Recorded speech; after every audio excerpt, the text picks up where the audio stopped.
something occurred to me here at the show. I was listening to the Lin system, and I was listening to music that I was completely unfamiliar with. I didn't bring any music here this year. And it was music that I don't think I would have normally liked, but the system sounded so good that I felt this emotional involvement with the piece. And I think that is what defines a good system. If it can move me emotionally, then it's doing something important. There are some systems that do a lot of hi-fi things very well, and when I say hi-fi things, I'm thinking of imaging and sound staging, but don't particularly move me emotionally. And those are less, I'm less interested in that. But I was thinking as we've been talking now, have you ever read a piece of writing that, on a topic that is completely of no interest to you, but you find yourself reading it and being very, very interested in it by the end? Some systems can do that. Some music systems, hi-fi systems can do that too. And I think that's special. That's cool. Yeah. I think it's very important for you guys not to be misled by things like the price of the components. I mean, if you go in a room and somebody says, these speakers cost $100,000 a pair, so they must be good. There's a big tendency, therefore, to hear them through a must be good filter. And you have to sort of try to put aside things like that. You have to sort of, I mean, when Art says about following the tune, I think that what he's talking about, and please correct me, is that you're trying to open yourself to how much the music will communicate in the musical values. You know, what is the difference between the pianissimos and the fortissimos? What is the difference between the pitch centers of successive notes? And a lot of things that happen, particularly in early digital and in poor loudspeaker design, they fill in the gaps between the notes to some extent. If there's a very gross way of thinking about it, which is, you know, if you're listening to me speaking, and at the same time, every time I utter the syllable, somebody hit a note on a xylophone. Now what you're hearing is xylophone note plus my voice. So the natural cadences of my voice, the up and down flow of pitch, are now diluted because there's a constant sort of formant going along with the sound, which is the sound of that single xylophone note. And that's what happens with a loudspeaker cabinet resonance. So I could be technical and say, yes, there's a resonance of 320 hertz with a Q of 60 and it persists for a time of 27 milliseconds when fully excited. Or I could say, this loudspeaker just isn't following the tune sufficiently well enough for me to enjoy the music.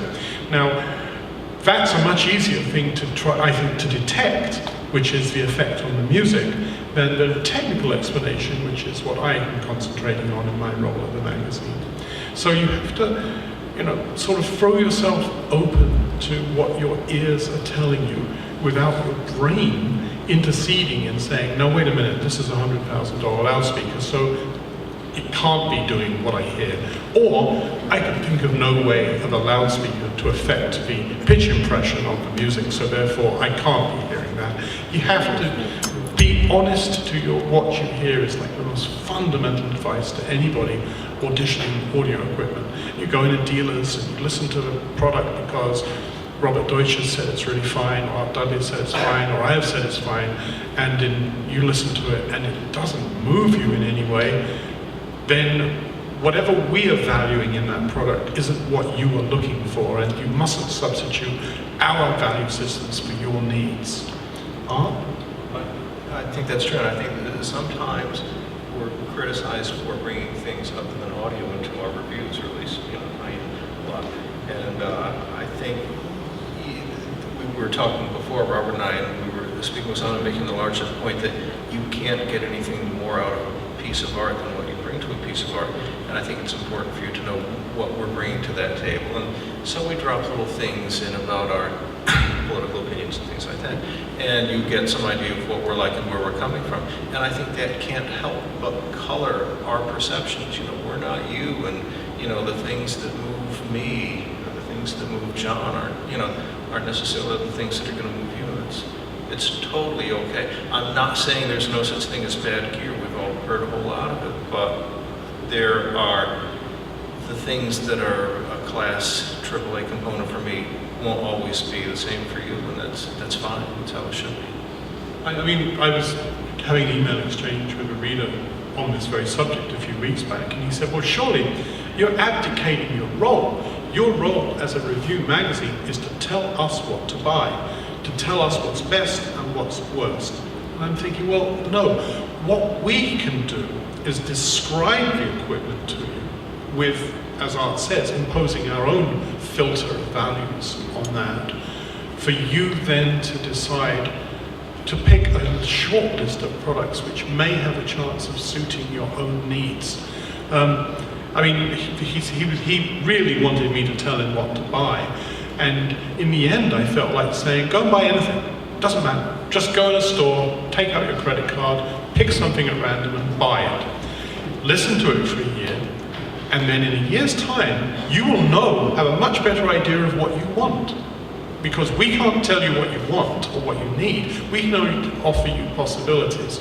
And if you buy something which is just anything at random, you will learn what you want. And therefore you will learn that when I say this speaker has wonderfully clean, grain-free mid-range, you think, well, that's not really what I'm looking for. What I want is bass. Or when Art says that it has a great ability to follow the tune, and you're thinking, well, you know, with the kind of music I listen to, techno, that's not really a high priority. So, you know, you guys determining your own needs is as equally important as us telling you how things sound and what we think about things.